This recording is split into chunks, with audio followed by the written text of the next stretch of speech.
मुख्यमंत्री उत्तर प्रदेश योगी आदित्यनाथ ने लखनऊ से अग्नि से सुरक्षा, अमूल जीवन की रक्षा के आधार पर प्रदेश के 25 अग्निशमन केंद्रों का वर्चुअल के माध्यम से लोकार्पण किया गया। आपको बता दें कि इसी क्रम में उत्तर प्रदेश के उद्यान, कृषि विपणन, कृषि विदेश व्यापार तथा कृषि निर्यात राज्य मंत्री स्वतंत्र प्रभार दिनेश प्रताप सिंह व विधायक सलोन अशोक कोरी द्वारा फीता काटकर अग्निशमन केंद्र महाराजगंज का लोकार्पण किया गया। अग्निशमन केंद्र महाराजगंज प्रशासनिक भवन वर्ष 2020 से प्रारंभ होकर 30 जून 2022 को पूर्ण हुआ।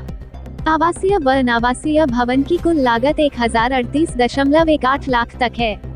उत्तर प्रदेश के 25 अग्निशमन केंद्रों में जनपद रायबरेली के महाराजगंज का अनावासीय फायर स्टेशन भी सम्मिलित है।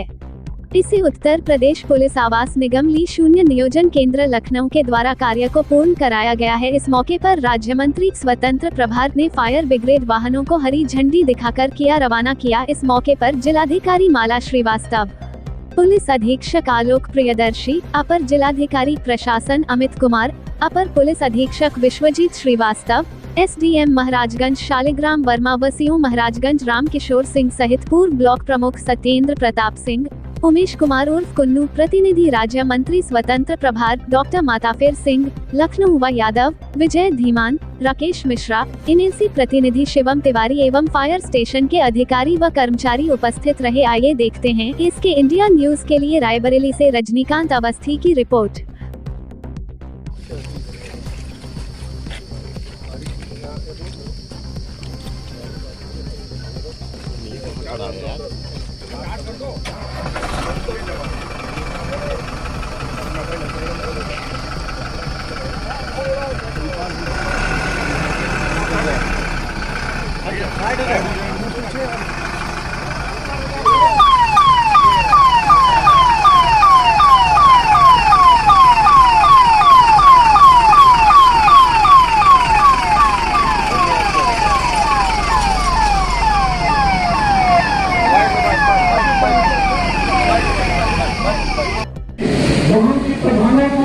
पंचायत प्रतिनिधियों को अथवा जागरूक नागरिकों को बुला करके छोटे छोटे गोष्ठ भी करेंगे जिनके मन में भय पैदा होता है कि साहब मैं एनओसी नहीं लूंगा, बिल्डिंग तो बनाऊंगा लेकिन एनओसी नहीं लूंगा। तो उस एनओसी के फायदे भी अगर गांव तक पहुंचते रहेंगे तो निश्चित तौर से फायर सर्विस के लोगों को गांव के लोग भी सहयोग करेंगे और एनओसी लेकर के ही बड़े भवनों का निर्माण करेंगे जिससे कोई दुर्घटना नहीं होगी। मैं उत्तर प्रदेश के यशस्वी मुख्यमंत्री आदरणीय योगी आदित्यनाथ जी को बहुत बहुत धन्यवाद देता हूँ कि उन्होंने रायबरेली जनपद के इस क्षेत्र में जहाँ पर फायर सर्विस नहीं थी, अब बड़ी आसानी के साथ चाहे खेतों में आग लगती हो, चाहे बिजली से आग लगती हो, चाहे गाँव में आग लगती हो, खासतौर से छप्पर ऊपर से ज्यादा आग लग जाती है, गरीब कमजोर लोगों को और ज्यादा सहयोग की आवश्यकता होती है। तो ये सुविधा उन्होंने उपलब्ध कराई है, इसके लिए मैं उत्तर प्रदेश सरकार को बहुत बहुत धन्यवाद देता हूँ। मुझे उम्मीद है बहुत बहुत सबका धन्यवाद देता हूँ। निश्चित तौर से फायर स्टेशन हमारे दोनों विकास खंडों अथवा दोनों थाना क्षेत्र के लोगों के बीच में एक अच्छा काम करेगा, दर्द को कम करने का काम करेगा। मोहन गांव के प्रधान जी बैठे, पूर्व प्रधान जी बैठे, बहुत अच्छी बात है कि मोहन गांव एक बड़ा गांव है और इस सड़क पर भी स्थित है और उस सड़क पर भी स्थित है। दोनों सड़कों के बीच में एक फायर स्टेशन स्थापित किया गया। मैं गांव वासियों से अनुरोध करता हूँ, कभी कभी कोई सुविधाएं हमको अभक्ति में अच्छी नहीं लगती है, लेकिन लंबे जीवन के लिए, लंबे समय के लिए बहुत महत्वपूर्ण होती है। आजकल प्रचलन है कि भवन बनाने से पहले फायर सर्विस से एनओसी लेनी होती है।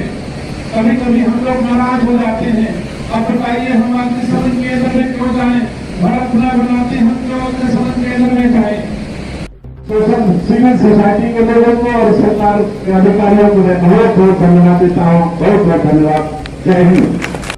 मैं उत्तर प्रदेश सरकार के यशस्वी मुख्यमंत्री आदरणीय योगी आदित्यनाथ जी को धन्यवाद देता हूँ जो इस क्षेत्र में 2 थाना क्षेत्रों के बीच में फायर स्टेशन नहीं था, ये सुविधा आज की तारीख में जनजीवन के लिए बहुत आवश्यक थी, जिसको उत्तर प्रदेश के यशस्वी मुख्यमंत्री जी ने हम लोगों को प्रदान कराया है। मैं अपनी ओर से, रायबरेली की ओर से, रायबरेली के प्रशासन की ओर से, रायबरेली के जनप्रतिनिधियों की ओर से अपनी सरकार को धन्यवाद देता हूँ कि अब ये जो हमारे 2 थाना क्षेत्रों के, खासतौर से महाराजगंज और शिवगढ़ के थाना क्षेत्रों और 2 विकास खंडों, महाराजगंज और शिवगढ़ के विकास खंडों के लोगों को ये सुविधा आसानी से उपलब्ध हो सकेगी। बहुत जल्दी से हम इस आपदा से, जो सामान्य तौर पे होती थी, चाहे बिजली के टूटने से, तार के टूटने से या घरों में आग लग जाने से जो दुर्घटनाएं होती थी, उस पर हम आसानी से काबू पाने में हमारा प्रशासन सक्सेस हो जा। हमारे फायर स्टेशन के सभी अधिकारियों को धन्यवाद देता हूं कि उनको रायबरेली से दौड़ने के बजाय अब आसपास ही उनको ये सुविधा सामान्य लोगों को उपलब्ध कराने में भी आसानी हो।